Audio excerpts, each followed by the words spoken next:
Saturday, the 7th of June. It's 9 degrees and absolutely pouring down. But don't worry, I'm a northerner and I put the big coat on. Big coats on. So at 10 degrees and absolutely hammer it down. British summer at its best. Southport's 400th parkrun today. 9 years old. Thought I'd support the local one again. Let's get after it. It's the 1-2 buckle my shoe pre-race check. The whistle blows and we're off. And freezing cold, soaking wet already on this Saturday morning. What else would you want to be doing? Thankfully, and credit to this man Tom, I had company on the parkrun, at least from a distance. The rest of the locals that are normally here are obviously sitting at home with their slippers on. But me and Tom, we are out here grafting. You do not get faster on your sofa. We set off and I am feeling good. I'm feeling fresh and I'm feeling like I've got a spring in my step and we're going to go with this man. On his good day, like I said before, he's a 1630 odd part runner. Today though, who's got the best wet weather tyre set up for these conditions? There's puddles everywhere. It's wetter than an otter's pockets as we're coming into the first tight bend before the pond. Now this puddle is ankle deep, so I decide I'm doing steeplechase today. We're up on the wall, we're down, we're getting back up to speed. Was that faster or was it slower than going through the puddle? I'll tell you what it was though. It was a spot drier, but turns out that wasn't going to make a difference. Let's get this show on the road anyway. As we come into the ponds, there's normally ducks everywhere, but even they're having a day off. They're even taking shelter, and when the ducks are taking shelter, well, you've got to question what the heck we're doing out here. But that's the beauty of parkrun. It gets you out. It gets you out when you least want to. And that's why we're here. That's why we're doing it. Now, we've whacked in a bit of amateur slow-mo here. And you can just see how heavy the rain is coming down with how it's making that pond look. It's belting it down. Into the chicanes we go. And it's becoming apparent Tom is going around these corners like Alguersuari. The question on my mind is whether Tom has selected the wrong tyres for the weather. I'm sensing weakness. I've latched on. Can we get the first victory of the summer in the pocket? Time's going to tell on that one, but confidence is growing. Heading towards the 1K banner and Tom takes another questionable line choice there.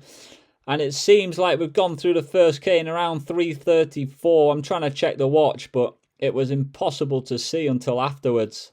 Adding in a steeplechase wall hop and having to go slower than usual around those hairpin bends, it wasn't so bad. It was. I was feeling good. Unfortunately, the weather wasn't playing ball. But other than trying to rugby tackle my way out the pond, I was feeling all right. So this is where you can actually finally get into some kind of running rhythm. And other than spotting a unicorn, whoever said they don't exist was incorrect.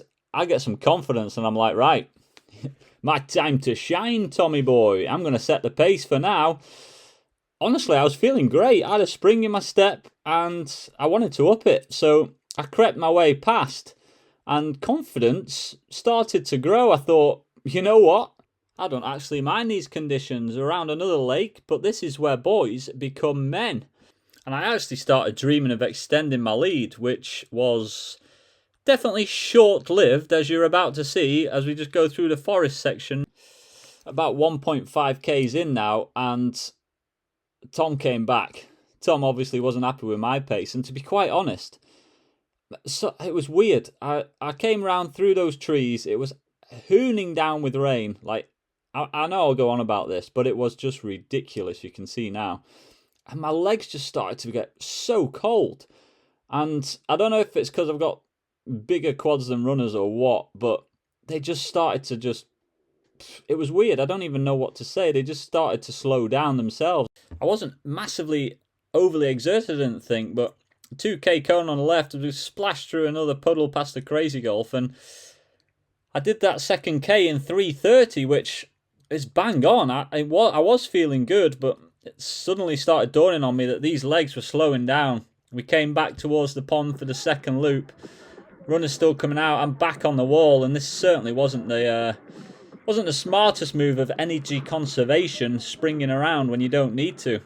and we will soon find out that this man quickly turned back to a boy with a spot of rain and moisture around. Coming out the pond, I won't bore you with another lap, springing over another puddle, but that's 3k cone on the right, drag up towards this fountain, but we did the 3rd kilometre in a 3:42. Now, I hopped on and off a wall, we had to go around the chicanes, and this weather is making it extremely slippery, but that 3:42 is not good enough. Just get me out the pond, drag up this little hill, nasty on the quads.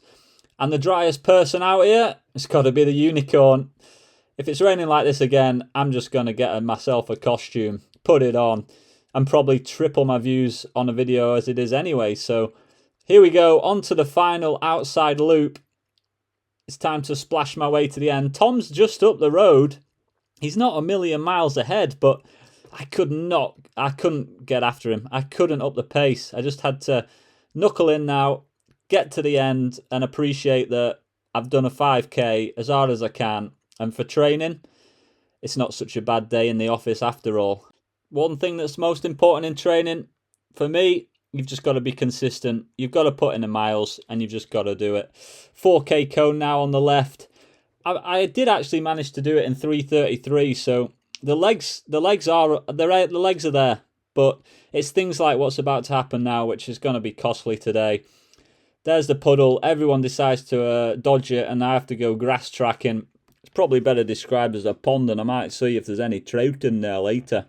But yeah, 370 hardy souls, and today was best summed up by this marshal who just told me what to do.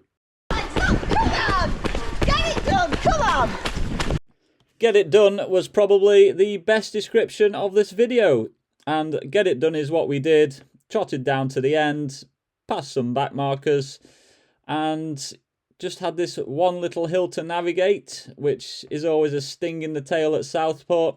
So nothing really to shout home about this week, but you know, next week we're going to hunt out a fast one, whether it's back at Widnes or whether we try and find a different speedy course, because it'll be my last one in the UK until mid-July as I head away for my proper work, as we should say, back to some skiing action.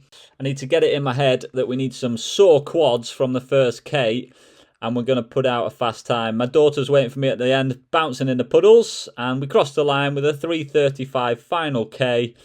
Again, a bit of a washout, but we did it, and the final time came in. It was disappointing with a 17:52, but I think it's justifiable to you fans. I think you can let me off this week. Well, we were hopping on walls, dodging puddles, running across the grass. Not even the ducks were out today. I'm like, it's savage, absolutely savage. Not even a mini golf. Sure, that business will be booming today. It's like blooming January, February here, 9 degrees, soaking wet. But yeah, that's why we do Parkrun, because otherwise I'd have probably stayed in the house and just not got that out of myself. So plenty more in a tank, tick the box, drown rat. Might just jump in the pond and go swimming, clean off. Even that water's probably cleaner than me right now. But yeah, time for a Vimto. Ciao amigos.